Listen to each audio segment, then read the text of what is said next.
Mga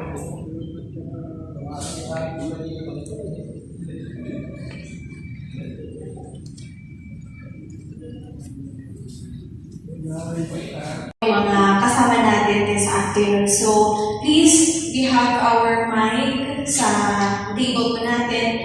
Please, paki-introduce po yung pangalan natin, ano yung affiliation natin or organization, kung saan tayo nagbibilang, or yung office po natin.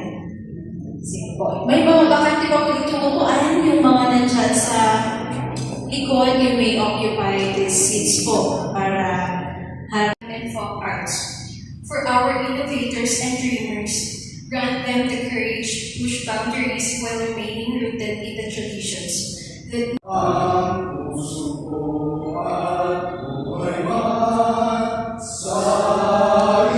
Creativity, culture, and historical research in the City Council, and to preside over our meeting, Councilor Vladimir Cayabas. Thank you, Ms. Maria. Good afternoon, everyone. Naibag naman dadayamin ako special mention to the City Tourism Officer of the City of Baguio, of course. We are very honored.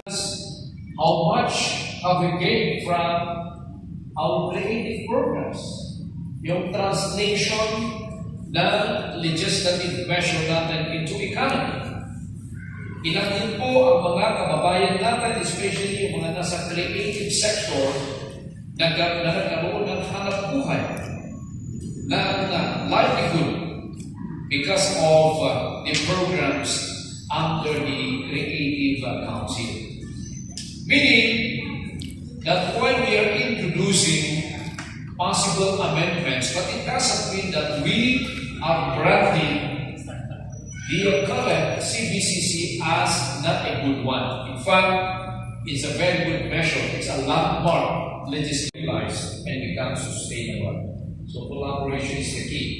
By systematically and strategically positioning the city of Baguio as an innovation center and creative hub, that sustainable development and inclusive growth are expected. Carried over sa mga dati rin po natin. To assist the city in establishing or identifying city creative centers or hubs designed as brand awareness and promotion spaces. Yeah? To select official representatives to participate in behalf of the city, especially kung may mga national or international convention. Is there a need that we shall be represented sa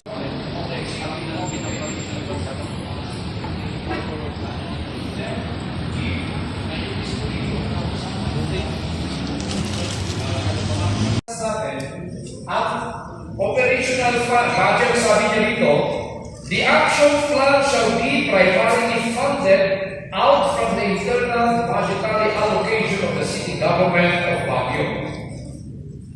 The action plan. Okay? So yan, nakalagay. Okay?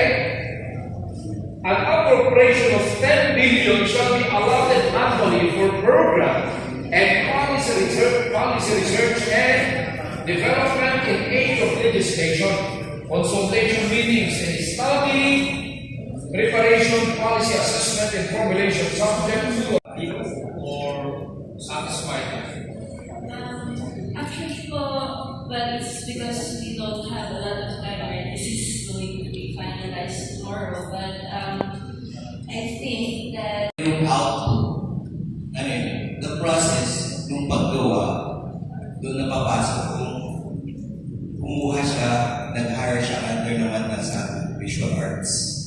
The same thing as So the understanding that we have a minimum of 10 representatives of the council to decide that it will be more than depending on the needs of the subsector, the size, the dynamics of the subsector. Okay, any more? Sige, yes. Personal assessment, I doubt if the City Council will give a chance to that suggestion. If only I were to decide, then no problem about it, as long as, of course, it will pass through regular accounting and others. But it may complicate matters. Sa sistema ng local government o lahat ng external funding, be it in a kind of donation or others, ay dapat dadaan pa rin yan sa accounting and reporting and even auditing. Yan.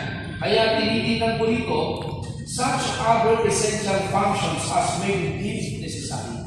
Probably, Madam here is thinking about BTC.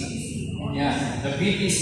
And that's why sometimes they are under scrutiny questions. Lang sa parang kung sino po yung kanilang representative as agreed upon. So, pwede designation, pwede ano ba naman natin. Yan. But of course, I think that it could help us that we need to screen really the more qualified members of the subsector. Yes, Sir Bench. Ay wala yung interpretation. Anyamay, Sir Bench. Anyamay, Sir Bench, Mary. Ayan, sige. 1, 2, 1, 2, 3, 1, 1. Tingin